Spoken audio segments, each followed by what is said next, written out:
Muito bem, irmãos, amigos do canal Vasos para a Honra, inscritos do canal, irmãos, amigos, aqueles que são amantes da palavra de Deus, amantes da obra de Deus, amantes da teologia, estudam a palavra de Deus. Quero propor aqui um tema para a gente debater, para a gente conversar. O capítulo 7 da carta de Paulo aos Romanos. Eu vou ler o texto e aí a gente já conversa sobre este tema, sobre esse assunto. Está em Romanos capítulo 7, eu vou colocar ali para você visualizar aí, no verso 21 ao 25, que diz: acho então esta lei em mim, que quando quero fazer o bem, o mal está comigo. Porque segundo o homem interior tenho prazer na lei de Deus, mas vejo nos meus membros outra lei que batalha contra a lei do meu entendimento e me prende debaixo da lei do pecado, que está nos meus membros. Miserável homem que eu sou, quem me livrará do corpo desta morte? Dou graças a Deus por Jesus Cristo nosso Senhor, assim que eu mesmo com entendimento sirvo a lei de Deus, mas com a carne a lei do pecado. Muito bem, nós temos um pequeno problema, e eu vejo muitas pessoas escorregarem na interpretação desse texto, do capítulo 7 da carta de Paulo aos Romanos, por um pequeno detalhe que nós já vamos expor aqui.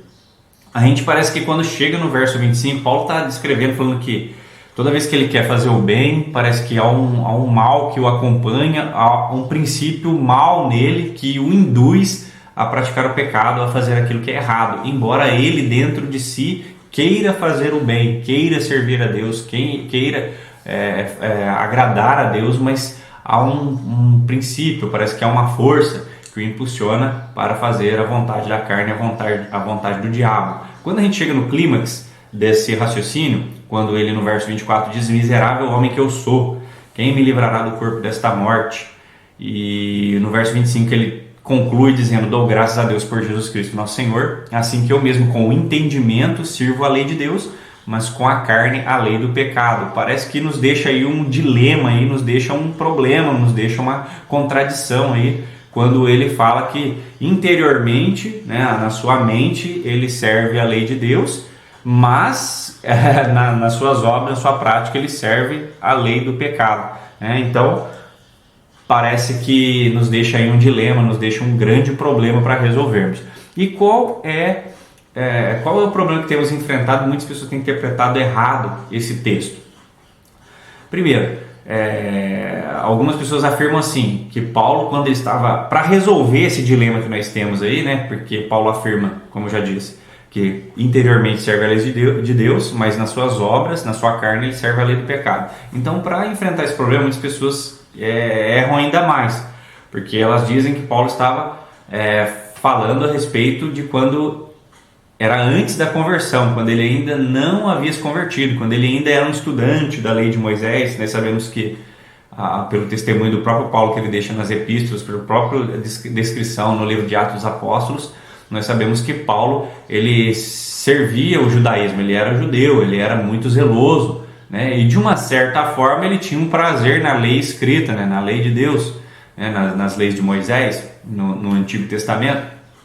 E muitos afirmam que, na verdade, ele está descrevendo uma situação anterior à conversão. Já outros afirmam que não, ele está falando depois da conversão, que ainda o cristão não é totalmente livre do pecado. É isso que está afirmando. E outros ainda, como eu já até presenciei um sermão, numa determinada oportunidade, o pregador falar que Paulo não era nem antes da conversão e nem depois. Ele está falando no momento da conversão, quando alguém está se convertendo. E o problema é que eles pegam essas expressões que Paulo usa ali, como por exemplo, eu sinto prazer na lei de Deus, mas eu erro, o mal está comigo. Então ele está descrevendo alguém que está se convertendo. Bom, qual é o grande problema? Qual é a chave da interpretação correta desse capítulo 7 e desse problema que nós estamos colocando na mesa aqui hoje? Deixa eu tomar um golinho do meu café. Vou molhar o bico aqui para eu falar para você.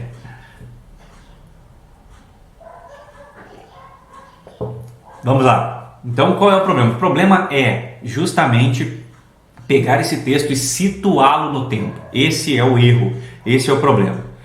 Paulo não está situando no tempo, ele não está falando antes da conversão nem depois da conversão e nem dele mesmo ou de alguém que está se convertendo.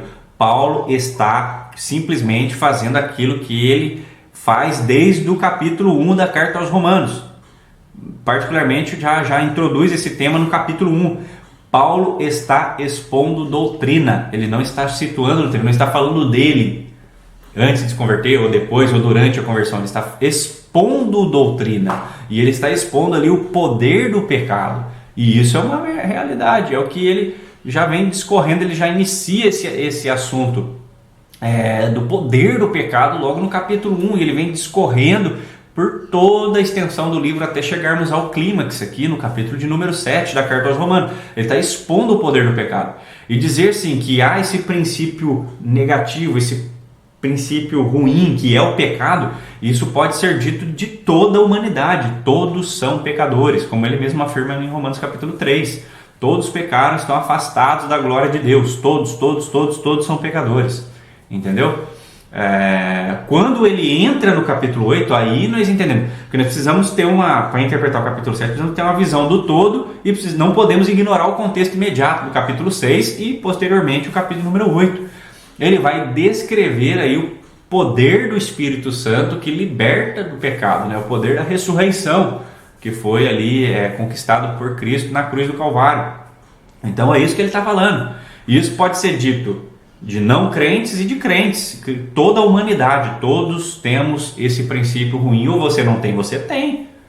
Toda vez que você, a vontade de toda a humanidade é acertar, é ser feliz, é fazer o bem, mas há esse princípio negativo, né? Há esse princípio dentro de nós, na essência do nosso ser, que ele coloca aí como expressão carne.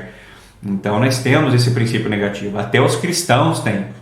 Mas qual é a diferença do não cristão para o cristão? É que o não cristão, ele é uma marionete. Ele não tem forças para lutar contra esse princípio. Esse princípio o escraviza debaixo da prática do pecado. Agora, o cristão, a diferença dele é o que Paulo vai colocar agora na mesa no capítulo de número 8. Ele vai falar que aqueles que têm o Espírito Santo, eles têm poder de mortificar as obras do corpo, que é o que está escrito lá em Romanos capítulo de número 8, verso de número 13, Romanos capítulo 8, verso de número 13, quando ele diz: porque se viverdes segundo a carne, morrereis, mas se pelo Espírito mortificardes as obras do corpo, vivereis, porque todos que são guiados pelo Espírito de Deus, esses são filhos de Deus, porque não recebeste o espírito de escravidão, para outra vez estardes em temor, mas recebeste o espírito de adoção de filhos, pelo qual clamamos Abba, Pai. Então, veja que Paulo está falando aqui que o cristão, ele tem o princípio negativo nele, né? Isso não é uma novidade na teologia. Os puritanos afirmavam isso. John Owen, no seu grande livro, nos seus grandes tratados sobre a mortificação da carne e a tentação, nessas duas obras, ele vai falar que é como se nós tivéssemos um traidor no coração, né? Então, nós temos esse princípio negativo dentro de nós, porque estamos em carne, estamos neste tabernáculo, como o apóstolo Pedro fala, ainda estamos nesse tabernáculo decaído, né? Então, a diferença do cristão é justamente essa. Ele tem agora o princípio positivo e o ímpio não tem. Ele tem o princípio positivo, ele tem o poder do Espírito, o qual ele pode subjugar a carne. Significa que o cristão não erra? Claro que erra. Claro que ele tem os mesmos maus desejos que o ímpio tem. Só que agora esses maus desejos podem ser refreados, podem ser contidos, podem ser mortificados pelo poder do Espírito Santo, né? E aqui isso está completamente coerente com aquilo que Paulo fala nas outras epístolas, como por exemplo aos Gálatas, a partir do capítulo 5, quando ele fala que o Espírito luta ou milita contra a carne contra o Espírito, para que não façais o que quereis. Então ele escreve essa carta para cristãos da Galácia, das igrejas na Galácia. Então ele está falando para cristãos. Há uma luta interna, que o cristão tem poder para vencer, mas o ímpio não tem. Olhando por esse prisma, nós conseguimos entender muito bem o que Paulo está falando. Então a chave para a interpretação está aí.